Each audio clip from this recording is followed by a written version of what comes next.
সম্মানিত মুসল্লিয়ানে কেরাম,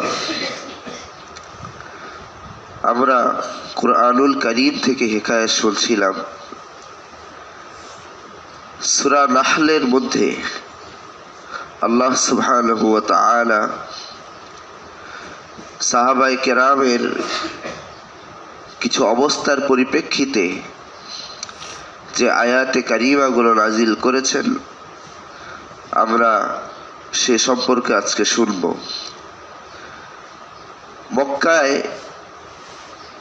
কিছু সাহাবীকে মুশরিকরা গ্রেফতার করেছিল এবং মুশরিকরা সাহাবীদেরকে হত্যার হুমকি দিয়ে বলল যে আমরা তোমাদেরকে হত্যা করব যদি তোমরা মুখে এই কথা অস্বীকার করো যে আল্লাহ এক নয় এবং তোমরা মুহাম্মদকে মানো না সাল্লাল্লাহু আলাইহি ওয়াসাল্লাম, তাহলে তোমাদেরকে আমরা হত্যা করব না, মুক্তি দিয়ে দিব। অর্থাৎ এক কথায় কুফরি করার জন্য তারা সাহাবায়ে কেরামকে বলল যে তোমরা যদি কুফরি করো, এই কালামগুলো বলো, তাহলে তোমাদেরকে আমরা মুক্তি দিয়ে দিব। তো এটা একটা ইমানি পরীক্ষা কিনা? ইমানের পরীক্ষা। আমরাও তো জীবনের বিভিন্ন সময় আমরা ইমানি পরীক্ষায় পড়ি, কম বেশি অনেকেই পড়েছি, অনেকেই প্রতিনিয়ত এখনো পড়ি। ইমানের পরীক্ষাগুলো কেমন হবে? ইমানের পরীক্ষাগুলো আপনার সামনে এমনভাবে আসবে যে ধরেন আপনি ঢাকা থেকে দূরের কোনো জেলায় সফর করবেন, তো যে কোনোভাবে আপনার পাশের সিটটি কোনো মহিলার পড়ে গেছে। তো সাধারণত অনেক সময় রাতের বেলা ঢাকার বাইরে জার্নির সময় বাসের লাইটগুলো কি করে দেওয়া হয়? বন্ধ করে দেওয়া হয়। এটা ট্রেন হোক, যাই হোক, 4 ঘন্টা 5 ঘন্টা 6 ঘন্টার জার্নি হতে পারে। সেই মহিলা আপনার বাসে পাশের সিটে তার অবস্থান। এখন বাসের ঝাঁকির কারণে আপনার সামনে সুযোগ রয়েছে এই মহিলার শরীরের সাথে আপনার শরীর লাগিয়ে দেওয়া, কথা বলা, মোবাইল নাম্বার আদান প্রদান করা, বিভিন্ন সুযোগ সৃষ্টি হতে পারে, পারে না? তো এই হালতটাই আপনার জন্য একটি ইমানের পরীক্ষা। আপনি নিজেকে সেখান থেকে হেফাজত করতে পারবেন কি পারবেন না, আপনার প্রতি আপনার নিজের সেলফ কনফিডেন্স, আত্মনিয়ন্ত্রণ কতটুকু, এখানে পরীক্ষাটা চলে আসবে। মনে রাখবেন, পৃথিবীর কেউ তখন আপনাকে বাধা দিবে না এবং স্বয়ং আল্লাহ তাআলাও ফেরেশতা পাঠিয়ে আপনাকে সেখান থেকে আলাদা করবেন না। সুযোগ আছে। আপনারা জানেন, নারী পুরুষ যখন নির্জনে থাকে তখন শয়তান সেখানে তৃতীয় ব্যক্তি হিসেবে থাকে, সে কুমন্ত্রণা দেয়। এটাই শয়তানের কাজ। আপনার সামনে বিশাল কোনো কাজ চলছে, দুর্নীতির একটি বিশাল সুযোগ চলে আসছে। আপনি যেই সেক্টরেই থাকেন না কেন, আপনি দেখছেন যে আমি যদি এখান থেকে 5 লাখ টাকা সরাইয়া দিই, কেউ বুঝতে পারবে না, এমন একটি সুযোগ আছে না আমাদের জীবনে? আছে। যারা দোকানদারি করেন, কাস্টমার আসছে, বললো যে 5 কেজি পেঁয়াজ দেন। এখন দোকানদার কাস্টমার অনেক সময় পাল্লার দিকে তাকায়ও না, তো 4.5 কেজি দিয়ে দিল। কাস্টমার ভালো করে খেয়ালও করলো, আধা কেজির ডিফারেন্স কিন্তু বোঝা যায় না, নিয়ে চলে গেল। আপনার সামনে তখন আসলে ইমানের পরীক্ষা যে আপনি তাকে মাপে কম দিচ্ছেন কিনা। আমি একবার এক ভদ্রলোককে বললাম যে আমি পেয়ারা নিব, আপনার এখানে সবচেয়ে ভালো পেয়ারা কোনটা? সে বলল এইটা, এই দাম। কত টাকা? 80 টাকা কেজি। আমি বললাম আপনি এক কাজ করেন, 3 কেজি পেয়ারা পলিথিনে ভরেন, আমি আসতেছি। লোকটা দাঁড়িয়ে আছে, আমি ভাবছি যেহেতু দাঁড়িয়ে টাড়িয়ে আছে, ভালো লোক, আমাকেও তো দেখতেছে, আর আমি তার যেই দাম বলেছে সেই দাম দিচ্ছি, কমাই নেই। অনেকে তো বলে যে ভাই 70 টাকা দিবেন। তো আমি একটা কাজে গেলাম, আধা ঘন্টা পরে আসে বললাম ভাই পেয়ারাগুলো দেন, পলিথিনে ভরা, টাকা দিয়ে দিলাম, নিয়ে চলে গেলাম। গিয়ে দেখলাম যে সেখানে অনেক পেয়ারা পচা। সুযোগটা কি নিছে? এখানে সে ইমানের পরীক্ষায় হারছে না জিতছে বলেন? হেরে গেছে। সে তার যেগুলো রিজেক্ট মাল ছিল চিন্তা করলো যে এই সুযোগ, যেহেতু এই কাস্টমার এগুলো দেখে দেখে নেয়, ম্যাক্সিমাম কাস্টমার তো হাতায় হাতায় নেয়। আমাদের দেশে মানুষের বিশ্বাসের এমন অবস্থা হয়েছে, এখন উপায় নাই। ইউরোপ আমেরিকায় দেখবেন হাতাহাতির কোনো কারবার নেই, সেখানে যা যেভাবে আছে প্যাকিং করা সেইভাবেই। কোনো পচা জিনিস আপনাকে দিবে না, কোনো মেয়াদ উত্তীর্ণ জিনিস আপনাকে দিবে না। আপনাকে চশমা বড় বড় করে সেই মেয়াদের লেখাটা আপনাকে দেখতে হবে না, কোনো পণ্যের সেই কষ্ট করতে হবে না। আবার সেই মেয়াদ উত্তীর্ণ মেয়াদের তারিখটা এত ছোট করে দেয় যেন সেটা আতশ কাজ তারা দেখা না যায়। কি এক আজীব কৌশল! কেন ভাই? মেয়াদের তারিখটা সবচেয়ে গুরুত্বপূর্ণ, সেটা সব থেকে বড় করে দিবেন আপনি, ছোট করে দেন কেন? এমন জায়গায় দেয় যেন খুঁজতেই 10 মিনিট লাগে। তো সেই জীবনের প্রতি পরতে পরতে আমাদের সামনে ইমানের পরীক্ষাগুলো আসবে। মনে রাখবেন, চূড়ান্ত সফল তারাই যারা সেই পরীক্ষাগুলো উত্তীর্ণ হবে। নির্জন বাসে সে নারীর শরীরকে স্পর্শ করে নাই, সুযোগ থাকা সত্ত্বেও সে কথা বলে নাই, দৃষ্টিকে সুযোগ থাকা সত্ত্বেও সে নত রেখেছে, ছোট পাবলিক পরিবহনে ঘেঁষাঘেঁষি করে বসার অবস্থাও সে নিজেকে সরিয়ে নিয়েছে। দুর্নীতির সুযোগ থাকা সত্ত্বেও আল্লাহর সেই বান্দা দুর্নীতি করে নাই, টাকা আত্মসাৎ করে নাই। কাজে ফাঁকি দেওয়ার সুযোগ থাকা সত্ত্বেও কাজে ফাঁকি দেয় নাই। বিভিন্ন মালিকের ফ্যাক্টরিতে, বিল ফ্যাক্টরিতে চাকরি করে, সুযোগ থাকা সত্ত্বেও সেই মালিকের কাজকে ঠকায় নাই। এবং জুলুমের সুযোগ থাকা সত্ত্বেও জমি মাপামাপি হচ্ছে, সুযোগ আছে, আমি খুঁটি 1 ফিট ঢুকায় দিলাম আমার প্রতিবেশীর সীমানায়, সে তো নাই, প্রবাসে থাকে, ব্যাস এক সময় বিল্ডিং করে ফেললাম, তারা অতটা ভাব যোগ বুঝে না, আমি 1 ফিট বেশি নিয়ে তৃপ্তির ঢেকুর তুলে আমি ঘুমাইতে গেলাম। মনে রাখবেন, আপনি জিতেন নাই, আপনি হেরে গেছেন। পৃথিবীর কেউ দেখবে না, কেউ হিসাব রাখবে না। মনে রাখবেন, আপনার এই সামান্য বান্দার হক নষ্ট করার হিসাব রাখার জন্য এক আল্লাহই যথেষ্ট। আপনি আপনার প্রতিবেশী যাকে ঠকিয়েছেন, আপনার কর্মস্থলে যাকে ঠকাইছেন, তার আর কেউ না থাকুক পৃথিবীতে, কোনো নেতা তার নাই, কোনো এমপি মন্ত্রী গুন্ডা তার বন্ধু নাই। মনে রাখবেন, তার একজন আছে যিনি মহাপরাক্রমশালী রব্বুল আলামিন, তার জন্য আর কেউ দরকার নাই, এক আল্লাহই যথেষ্ট। হাসবুনাল্লাহু ওয়া নি'মাল ওয়াকিল, নি'মাল মাওলা ওয়া নি'মান নাসির। আমার জন্য কেবল এক আল্লাহই যথেষ্ট। এজন্য মুহতারাম হাজিরিন, জীবনের প্রতি মুহূর্তে আমাদের সামনে ইমানের পরীক্ষাগুলো আসবে, আরো দিলকে দিন ঘন ঘন আসবে। আগে এত আসতো না, এখন আরো বেশি আসবে। আপনার হাতে অ্যান্ড্রয়েড মোবাইল আছে, ঘরে আপনি একা শুয়ে আছেন, হুট করে ফেসবুকের ভিডিও চলে আসছে, সেখানে টিকটকের ভিডিও আসছে, কেউ আপনাকে বাধা দিবে বলেন? আপনার বিবিও আপনাকে বাধা দিবে না। ব্যাস আপনি দেখতে থাকলেন, মজা লুটলেন, সেই নারীর বিশ্রী অঙ্গভঙ্গি, দেহের সৌন্দর্যগুলো আপনি উপভোগ করলেন। কিন্তু মনে রাখবেন, একটি ইমানের বড় পরীক্ষা আপনি এই মুহূর্তে হেরে গেছেন। আপনি আপনার ইমান কত শক্তিশালী আসলে আল্লাহ এটা দেখতে চান। আপনি দেখেন, এই যে মোবাইলে 20 জিবি 30 জিবি আমাদের মোবাইলে থাকে, আমাদের জন্য এটা দেখা খুব ইজি। আমরা যদি সারাদিন এগুলো দেখি, শেষ হবে বলেন? শেষ হবে না। আচ্ছা আপনি বলেন, আপনি সারাদিন যদি ফেসবুকের রিলসগুলো দেখেন, ইউটিউবের ভিডিওগুলো দেখেন, আপনি 40 বছরে ওগুলো শেষ করতে পারবেন? এক গবেষণা দেখা গেছে, ইউটিউবে যে ভিডিওগুলো আছে সেগুলো একটা মানুষ যদি দেখতে চায়, তার 500 বছরের উপরে লাগবে শেষ করতে। আপনি 500 বছর বাঁচবেন? তাহলে তো এখানে আপনার পরীক্ষা, আপনার সামনে সব কিছু আছে, আপনি দেখছেন না। মনে রাখবেন, আল্লাহ এটাই চান, এজন্য আল্লাহ পাক আপনাকে এত সুন্দর করে এই তামাম পৃথিবীর সর্বনিম্ন যে জান্নাত, সেটা 10 গুণ বড়, সেই জান্নাতটা এই জন্যই আল্লাহ আপনার একার জন্য তৈরি করে রেখেছে। জোরে বলেন সুবহানাল্লাহ।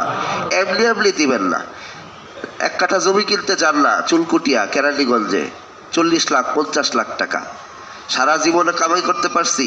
পারি নাই। হ্যাঁ, এখন থেকে যদি সংগ্রাম করি আগামী 100 বছরে 50 লাখ টাকা কামাই করা যাবে? যাবে না। আমরা সবাই বাস্তবতা জানি। কিন্তু আল্লাহ আপনার জন্য কি রাখছেন? আপনার রব আপনার জন্য একটা জান্নাত রেখেছেন, যেটাকে আমরা জান্নাত আদন বলি, সবচেয়ে ছোট জান্নাত। সেটাই তামাম পুরা পৃথিবী, শুধু চুলকুটিয়ার সমান না, কেরানীগঞ্জের সমান না। বিশ্বাস করেন, আপনার যদি ঈমান থাকে, ঢাকার সমান না, বাংলাদেশের সমান না, গোটা এশিয়া মহাদেশের সমান না, আমেরিকা মহাদেশের সমান না, গোটা আফ্রিকা মহাদেশের সমান না, তামাম পৃথিবীর সমানও না, তামাম 10টা পৃথিবীর সমান। জোরে বলুন সুবহানাল্লাহ। কি করবেন আপনি? কি করতে চান সেখানে?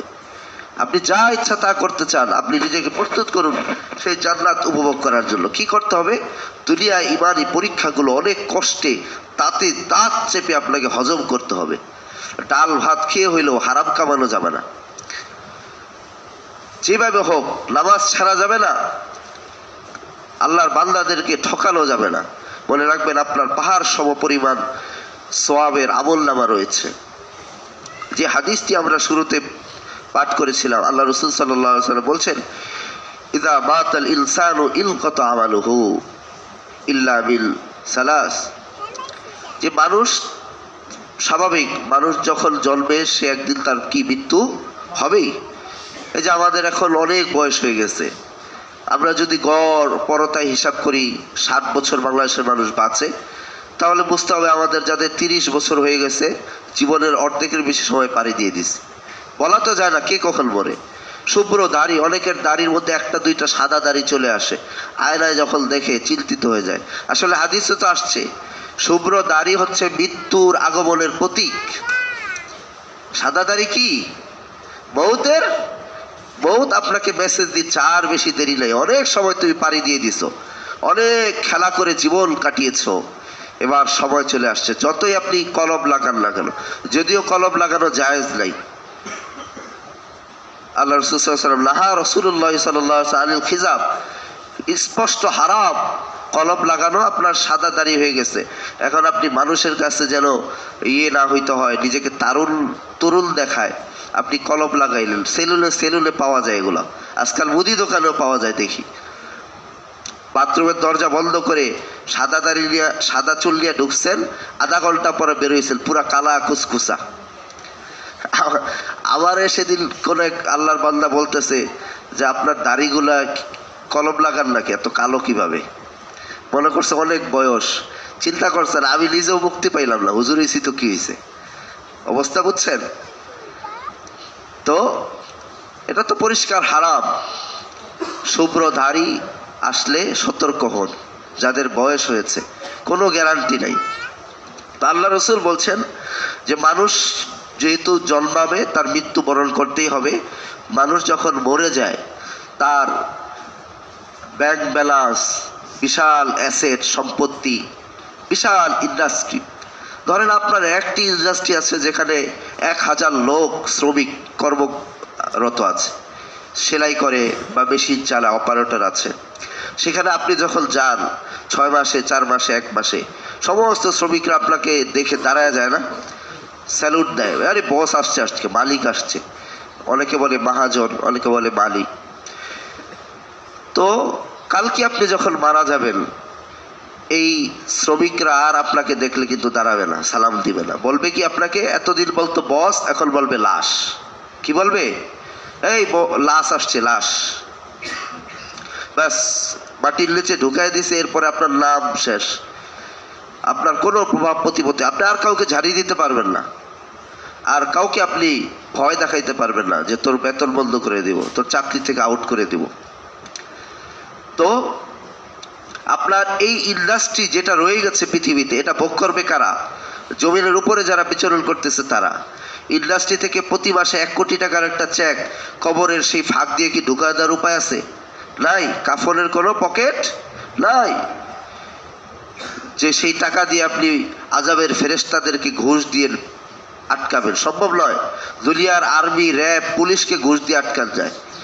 500, 1000, 2000, 1 লাখ, 5 লাখ টাকা দিলে তারা বিক্রি হয়ে যায়, ঠিক কিনা বলেন?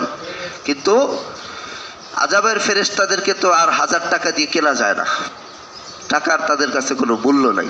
তো আল্লাহ রসুল বলছেন যে মানুষ যখন মরে যায়, ইদা মাতাল ইনসান, তখন তার সমস্ত আমলগুলো, সমস্ত কর্মগুলো সব বন্ধ হয়ে যায়, ইল্লা মিন সালাস, তিনটা ব্যতীত। কয়টা?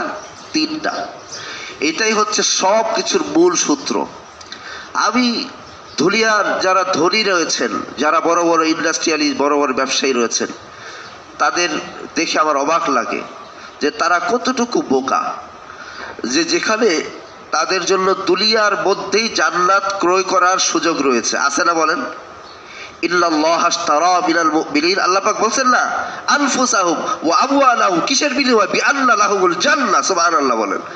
মুমিনদেরকে আল্লাহ পাক মুমিনদেরকে সুযোগ দিয়েছেন, মুমিনদের জান মাল আল্লাহ ক্রয় করে নিয়েছেন কিসের বিনিময়ে? জান্নাতের বিনিময়ে। মুমিনরা তার জান মাল, কয়টা? একটা হচ্ছে জান আর একটা হচ্ছে মাল, অর্থাৎ সম্পদ। এই দোনোটা মুমিনরা ব্যয় করবে আল্লাহর পথে, বিনিময়ে আল্লাহ পাক তাদেরকে কি দিবেন? আল্লাহ পাক বলছেন বিআন্না লাহুমুল জান্নাহ, বিনিময়ে আল্লাহ পাক তাদেরকে জান্নাত দিবেন। তো দুনিয়ায় যারা ধনী লোকেরা রয়েছে তাদের জন্য জান্নাত ক্রয় করা আরো সহজ। কেন? শুধুমাত্র তারা তাদের সম্পত্তি, ধন সম্পদ আবু বকরের মতো বিলায় দিবে। কার মতো? আবু বকরের মতো, ওসমানের মতো, আলীর মতো, হ্যাঁ, আবু যর গিফারির মতো বিলায় দিবে, শুধু কারুনের মতো না। কিন্তু সমাজের দিকে তাকান, আবু বকর নাই, ওসমান নাই, আছে, কিন্তু ঘরে ঘরে এখন কারুন আছে। কত জায়গায় যে টাকা লুকায় রাখে, একসময় নিজেই ভুলে যায় যে কোথায় রাখছি। কতগুলো অ্যাকাউন্ট আছে, পাসওয়ার্ড নিজেই ভুলে যায়। বহু বড় বড় দুনিয়ার ইন্ডাস্ট্রিয়ালিস্ট মারা যাওয়ার সময় ডাক্তারদেরকে বলছে যে আমার যত সম্পত্তি আছে সব তোমার নামে লিখে দেব, আমাকে একটু সুস্থ করে দাও। পারছে? পারে নাই। তো উপায় কি? তাদের জন্য আল্লাহ রসুল এই হাদিসের মধ্যে বর্ণনা করেছেন যে তাদের জন্য বিশাল সুযোগ রয়েছে। তারা মৃত্যুর পরেও, মৃত্যু, একটা মানুষ মৃত্যু হয়ে গেছে ধরেন আজ থেকে ১৫০০ বছর আগে, আজ থেকে ১৫০০ বছর আগে মৃত্যু হয়ে গিয়েছে, আজ থেকে ৫০০ বছর আগে মৃত্যু হয়েছে, এরকম মানুষ আছে না? আজ থেকে এই যে কেরানীগঞ্জে একজন দানবীর ছিলেন, তার নাম ছিল চানমিয়া। নাম কি ছিল? চানমিয়া।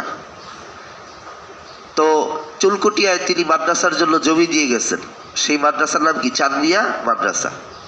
আচ্ছা, উনি আজ থেকে ধরেন ৩০ বছর আগে মারা গেছেন, এখন কি আছেন?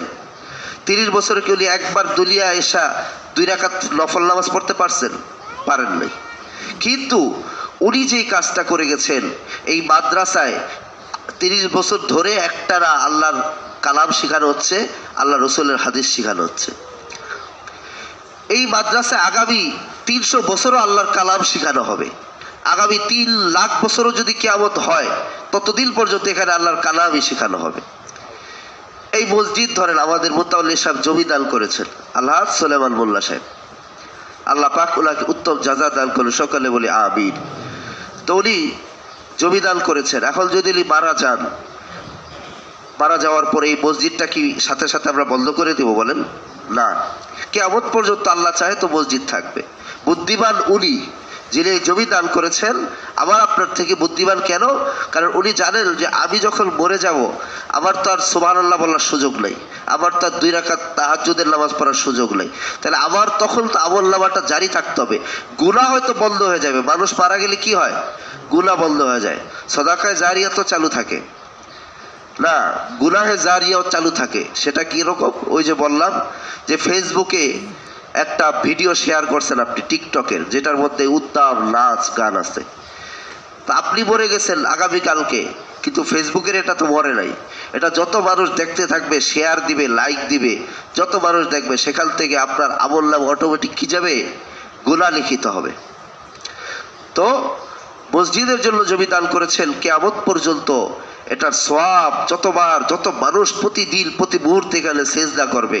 এই যে আমি এখন বয়ান করতেছি, দিনের কথা, আল্লাহর কোরআনের হাদিসের কথা শুনতেছেন, এর সওয়াব ওনার আমল নামায় লেখা হচ্ছে কি হচ্ছে না? বলেন, লেখা হচ্ছে। এটাই হচ্ছে বিশাল সওয়াব। আল্লাহ রসুল বলছেন যে মানুষ যখন মারা যায় তার তিনটি জিনিস রয়ে যায়। একটা হচ্ছে সাদাকাতিল জারিয়াতিল, এমন সাদাকা, এমন দান যেটা চলমান, যেমন মসজিদ মাদ্রাসায় দান করা। মসজিদ হচ্ছে, আপনি সেখানে সিমেন্ট দিলেন, একটা পানির কল লাগাই দিলেন, পানি পড়তেছে, টাঙ্কি লাগাই দিলেন, ছাদ ঢালাইয়ে সহযোগিতা করলেন, কার্পেট দিলেন, এই দিলেন মসজিদ মাদ্রাসা। অথবা এমন মানুষের, এমন কোনো মানুষকে দান করলেন যে সেটা দিয়ে কামাই রুজি করে, সেলাই মেশিন হোক, রিক্সা হোক, সে চলতে পারতেছে, তার সংসার চলতেছে। এভাবে গরুর বাছুর কিনে দিলেন গ্রামের কোনো দরিদ্র মানুষকে, এটা পেলে পুষে সে আস্তে আস্তে বাড়াচ্ছে, তার সংসার চলতেছে। এগুলা কি সাদাকায়ে জারিয়া। আরেকটি হচ্ছে আও ইলমিল ইউলতাফাউ বিহি, এমন উপকারী ইলম যেটা দ্বারা সে কি হয়, উপকৃত হয়, জাতি উপকৃত হয়।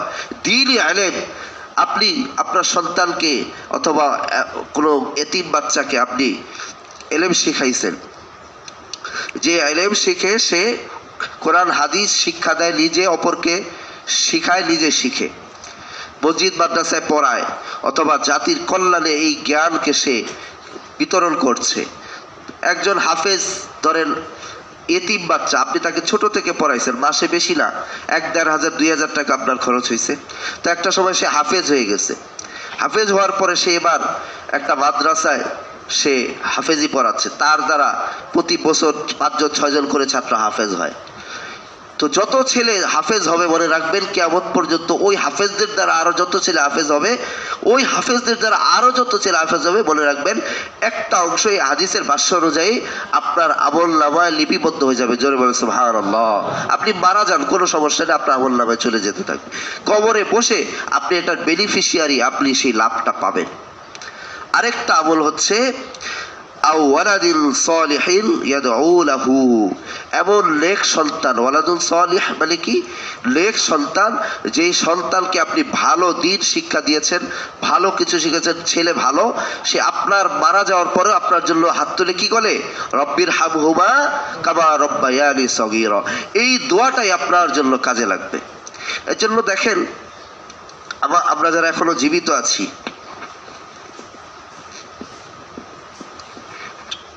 আমাদের জন্য অনেকের হয়তো সম্পদ নাই, সাদাকায়ে জারিয়া করা সম্ভব না। এরকম অনেকে আছে না, যে চাইলে একটা মসজিদে আমি 100 বস্তা সিমেন্ট দিতে পারতেছি না, আমার এই সামর্থ্য নেই।